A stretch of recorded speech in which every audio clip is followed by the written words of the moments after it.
Les amis, je viens de finir ce livre dont je vous ai parlé dans ma dernière vidéo et c'est une énorme pépite. Il faut absolument que je vous en parle. Alors sachez que quand je lis des livres de développement personnel, je prends toujours des notes. Je me suis fait des petites notes sur mon ordinateur, donc je vais vous les lire. Et vous savez quoi? Avec les lunettes, ça sera quand même vachement mieux. Alors première chose, donc il faut accepter de se mettre dans une situation inconfortable pour que cela soit bénéfique par la suite.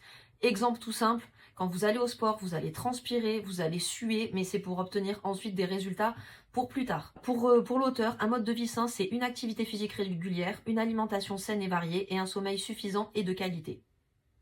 Je pense qu'il a plutôt raison, on est sur des bonnes bases. Plutôt que de travailler sur ses faiblesses, il faut essayer de devenir excellent dans nos forces. Ça, c'est pas bête, vraiment. Notre personnalité évolue et change, elle n'est pas fixe. Donc c'est pas parce que vous avez envie de faire quelque chose aujourd'hui que ça veut dire que c'est figé dans le temps et que vous ne pouvez pas changer d'avis ou avoir envie d'évoluer et de faire d'autres choses. Il faut connaître sa prochaine destination, tracer son chemin et définir son plan d'action. Tes rêves reposent sur toi, tu dois croire en toi et en tes capacités à réussir, tout commence par toi. Ça c'est clair que la clé de votre réussite c'est vous-même. L'intérêt d'un objectif n'est pas d'être atteint, mais plutôt de nous donner de l'énergie et une direction dans laquelle aller. Réfléchissez bien à ça, parce que je pense que c'est une punchline.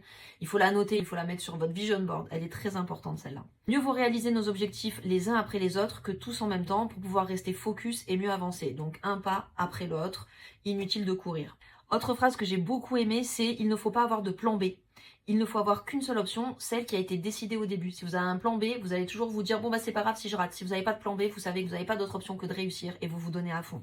Il faut renouveler constamment ses idées, toujours en trouver des nouvelles. Sans nouvelle idée, on ne peut pas avancer. C'est pour cela qu'il faut se laisser du temps vide au quotidien, du temps à ne rien faire pour permettre à nos idées nouvelles d'émerger. C'est renouvellement du cerveau, tout simplement. Il est toujours trop tôt pour abandonner. On n'abandonne pas les amis, on va dans le but qu'on s'est fixé et on s'y tient. N'oublie jamais de prendre soin de toi, car sans toi, ton projet n'existe plus. Et ça, c'est primordial. C'est-à-dire que vous avez beau vouloir pousser, travailler d'arrache-pied, continuer. Si vous prenez pas soin de vous, en fait, ça va s'arrêter. Vous allez être en burn-out, vous n'allez pas pouvoir mener à bien votre projet. Donc prenez soin de vous pour que votre projet puisse voir le jour. Le chemin dure une éternité, là où la victoire ne dure qu'un instant. C'est donc le chemin qui compte le plus. Voilà, j'espère que ça vous aura donné envie de lire ce livre. Si vous l'avez déjà lu, faites-le moi savoir en commentaire. Si vous allez le lire, faites-le moi également savoir en commentaire.